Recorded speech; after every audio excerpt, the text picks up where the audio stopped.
ঈদকে আমরা কেন্দ্র করে আমরা কি করব? আমরা আমাদের নবীর দিকে তাকাইয়া নবী যা করছেন আমরা তা করব।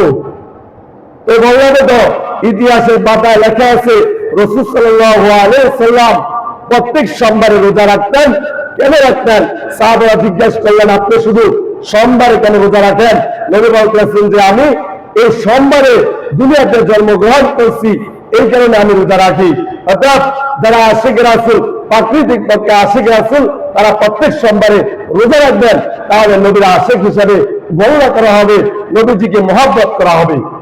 তো এবারে রবিউল আউয়াল ঈদ যদি হয়ে থাকতো তাহলে ঈদের নামাজ নাই যে সকল ঈদের সেরা ঈদ ঈদে মিলাদুন নবী।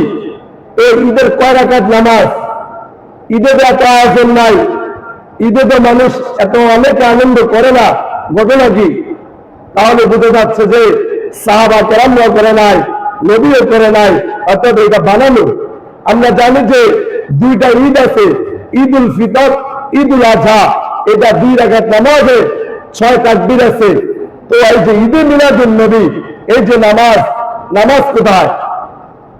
সকল ঈদের সেরা ঈদ, অর্থাৎ ঈদ উল ফিতর, ঈদ উল আজহার থেকে সবচেয়ে সেরা ঈদ ঈদে মিলাদুন নবী। এই সকল ঈদের সেরা ঈদ যদি হইতো ঈদ উল ফিতরে 2 রাকাত নামাজ, ঈদ উল আজহার 2 রাকাত নামাজ, এই সকল ঈদের সেরা ঈদ ঈদে মিলাদুন নবী। ওই ঈদে কয় রাকাত নামাজ? সাধারণ জ্ঞান। অনেকে বলবে হুজুর অনেক কথা বলতে আছেন, মাথায় দেখে না। একবার সাধারণ যুক্তিতে আপনাকে বলতে আসি, আমরা যে ঈদ উল ফিতর, ঈদ উল আজহা অর্থাৎ রোজার ঈদ আমরা পালন করি, কোরবানি ঈদ আমরা পালন করি, তো আমরা এই নামাজে যাই, ঈদগাহে যাই, যাইয়া আমরা ঈদ উল ফিতরে 2 রাকাত নামাজ পড়ি 6 তাকবীরের সাথে, ঈদ উল আজহার নামাজ পড়ি 2 রাকাত 6 তাকবীরের সাথে। তাহলে সকল ঈদের সেরা ঈদ ঈদে মিলাদুন নবী। তাহলে এই ঈদের কয় রাকাত নামাজ? ওই আসমানুদ যারা বেদাতি বলতো এই নামদারে আশিক রাসূল দাবি করে, তারা আজ পর্যন্ত দেখাতে পারে নাই। যারা এই জিনিসগুলো পালন করে তাদেরকে আপনি সাধারণ জ্ঞানে প্রশ্ন করবেন, আপনি যে বলতে আছেন সকল ঈদের সেরা ঈদ ঈদে মিলাদুন নবী, তাহলে বুঝে যাচ্ছে যে ঈদ উল আজহা ঈদ উল ফিতর থেকেও সেরা ঈদ। তাহলে সেরা ঈদ যদি হইয়া থাকে তাহলে কয় রাকাত নামাজ? নামাজের জামাত কয়টা বাজে উনি আর বলতে পারবে না। এরা বড় হুজুর কইছে এটাই দলিল, কোরআন হাদিস আছে কিনা সেই দলিল নাই।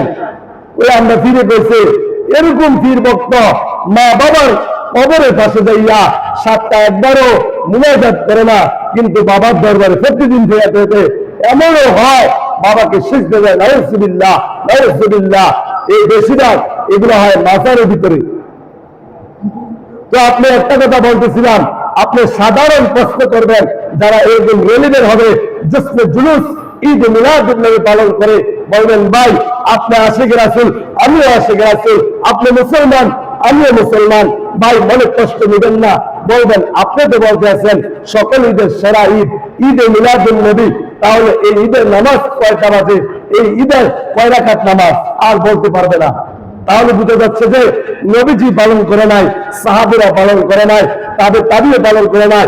এরকম আস্তে আস্তে 600 হিজরি পর্যন্ত কেউ পালন করে নাই। 604 হিজরি অথবা 600 হিজরি থেকে ইরাকের এক বন্ধ সে আশিক রাসূল দাবি করে একটা ঈদ আনন্দ করছে।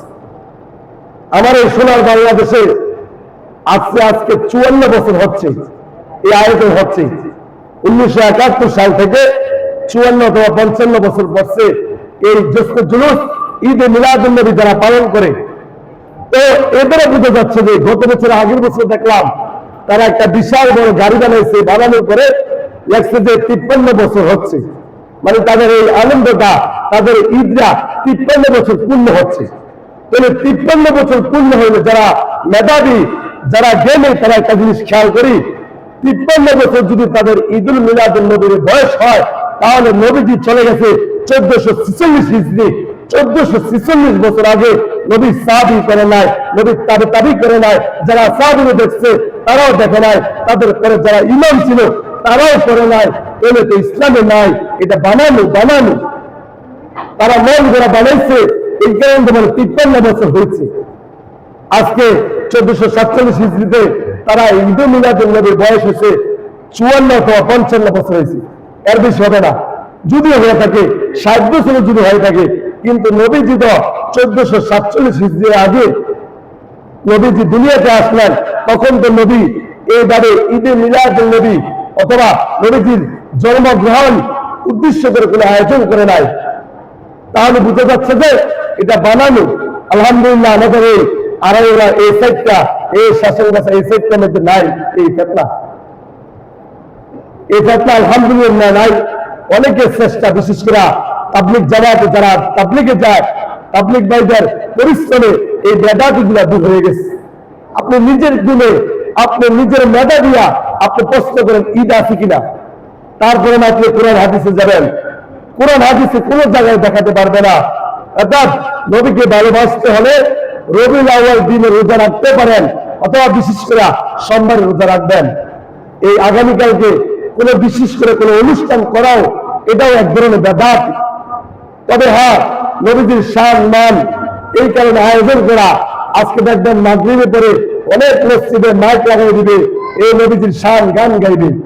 কই অন্যান্য 7টা মাগরিবের পরে তো বাজাও নাই, আজকে দিনকে উদ্দেশ্য করে কেন বাজাও? এরা বুঝে যাচ্ছে যে তারা নবীজির আশিকের রাসূলরা, আশিকের রাসূল হইলে তাদের অন্তরে ব্যথা থাকতো যে আমাদের হায়াতুন নবী, জিন্দা নবী, শেষ নবী দুনিয়া থেকে চলে গেছে। এই দিনে আমরা আনন্দ উল্লাস করতে পারি না, এই দিনে আমরা জিলাপি খাইয়া আনন্দ ফুর্তি করতে পারি না। এমন মায়ার নবী আমার, পিতা মাতা নাই যে তারা, এমন মায়ার নবী আমার, পিতা মাতা নাই যে তারা, তারপরে কত মারা ভালো তার দুশ্মনে, নবী বিন কে দরাবে ফুলসিরাত মিজানে, নবী বিন কে দরাবে ফুলসিরাত মিজানে, এমন মায়া নবী আমার, পিতা মাতা নাই যে তারা। নবীজি দুনিয়াতে যখন আসলেন, নবীর বাবা চলে গেছে। নবীজি যখন দুনিয়াতে আসলেন 8 বছরে দাদা চলে গেছে, 6 বছরে মা চলে গেছে। নবীজির কষ্টে এই দুনিয়াতে ছিলেন। আর আমরা আশিকের রাসূল নবীজির এই মৃত্যুবার্ষিকীতে আমরা আনন্দ উল্লাস করি। এই আনন্দ উল্লাস আমাদের জন্য প্রযোজ্য না, এটা আমরা আশিকের রাসূল করতে পারি না। আল্লাহ পাক রব্বুল আলামিন সকলকে আশিকের রাসূল, খাঁটি আশিকের রাসূল হিসেবে কবুলে মঞ্জুর করুন। যারা পরে আসছি 4 রাকাত কিয়ামতুল জুমা আদায় করে নেব। আসসালামু আলাইকুম ওয়া রাহমাতুল্লাহি ওয়া বারাকাতুহু।